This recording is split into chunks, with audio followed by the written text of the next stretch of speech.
Budget SC ST को मिलता है। मेरे दाएं तरफ जो साथी बैठे उनको बुरा लगेगा।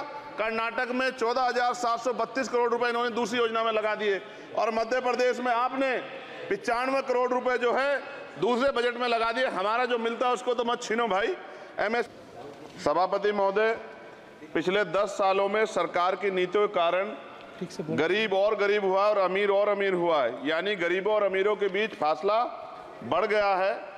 महोदय, एक ऐसा विकसित भारत है जिसमें आज भी सफाई कर्मचारी को पक्की नौकरी नहीं मिल रही है और उसको गटर में उतरने के लिए मजबूर किया जा रहा है। अपनी बात को शुरू करते हुए बहुजन समाज में जन्मे सभी संतों, गुरुओं और महान पुरुषों को नमन करता हूं।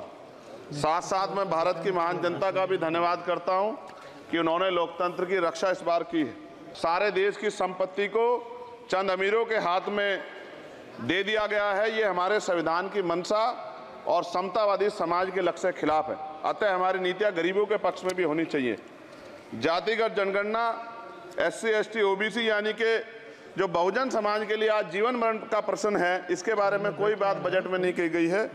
इसके बाद जनसंख्या के अनुपात में बहुजन समाज को सभी क्षेत्रों में हिस्सेदारी मिलनी चाहिए, तभी बाबा साहब अम्बेडकर का जो सपना है समतामूलक समाज का वो पूरा होगा। उनके लिए कोई अलग से बजट नहीं है, बजट बन सकता है अगर सरकार चाहे। एससी एसटी को जो सब प्लान मिलता था, एसपीसी का जो पैसा मिलता था वो बजट से हटा दिया गया है।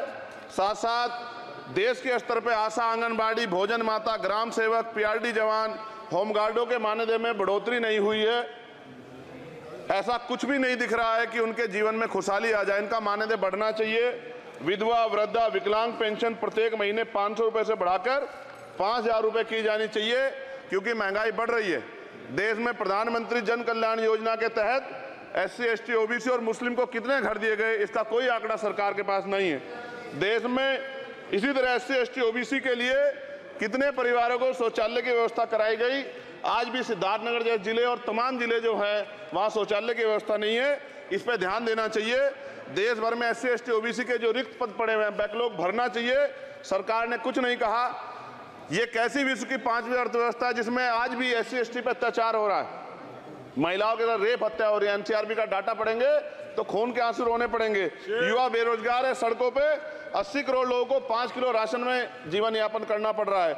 जो बजट एससी एसटी को मिलता है, मेरे दाएं तरफ जो साथी बैठे उनको बुरा लगेगा। कर्नाटक में 14,732 करोड़ रुपए इन्होंने दूसरी योजना में लगा दिए और मध्य प्रदेश में आपने 95 करोड़ रुपए जो है दूसरे बजट में लगा दिए। हमारा जो मिलता है उसको तो मत छीनो भाई। एमएसपी की लीगल गारंटी कोई बात नहीं हुई है। किसानों को जो 6,000 रुपए मिलते हैं उसको बढ़ा के 12,000 रुपए करना चाहिए और फसल बीमा जो है उसका सारा प्रीमियम सरकार भरे, किसानों पर बोझ ना लगे। रिजर्वेशन प्रमोशन में लागू नहीं किया गया, पुरानी पेंशन को बहाल नहीं किया गया, इस पर चर्चा नहीं हुई।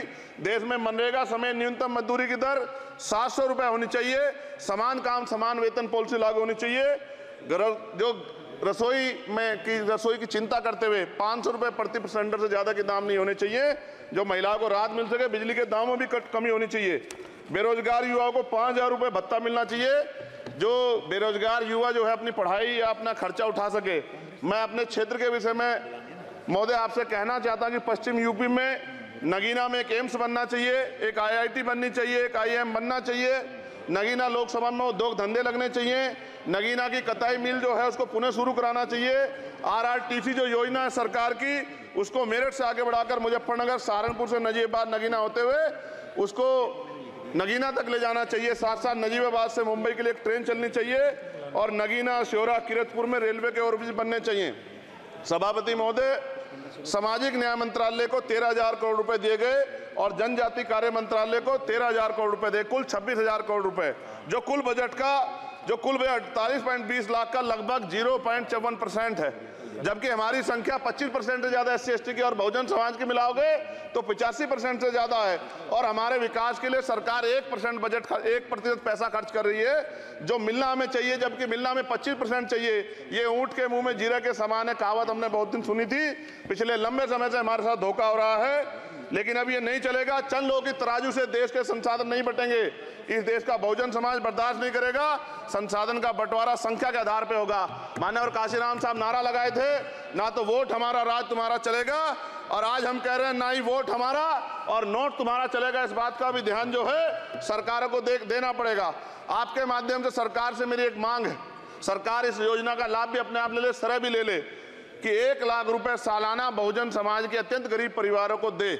10 लाख करोड़ रुपए खर्च होंगे, लेकिन इस 1 लाख रुपए की योजना से एक झटके से परिवार गरीबी की रेखा से ऊपर आएगा और इनके बच्चों को कुपोषण खत्म होगा, अच्छी शिक्षा मिलेगी, महिलाओं को सम्मानजनक जीवन मिलेगा और इससे वास्तव में सबका साथ सबका विकास का नारा सार्थक होगा।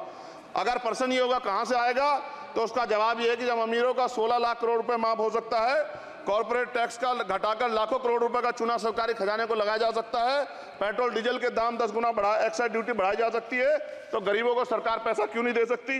महोदय, समय आ गया है, अब निजी क्षेत्रों में आरक्षण की व्यवस्था होनी चाहिए।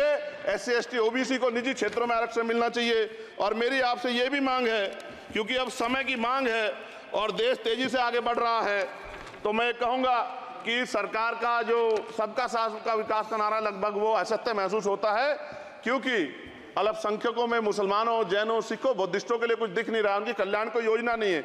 मदरसों को जो बजट मिलता था वो कम कर दिया गया है। आर्थिक तंगी से लोग मर रहे हैं। इंटर्नशिप की बात हुई है, परमानेंट रोजगार नहीं है।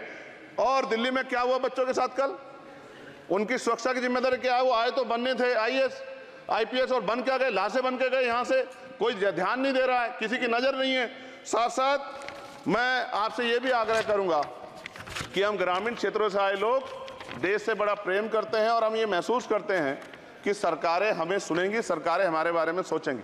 लेकिन ऐसा महसूस हो जाता है आज़ादी के 75 साल बाद, और जिसको अमृत काल कहा जा रहा है, आज भी SC ST OBC के लोगों पर अत्याचार हो रहा है।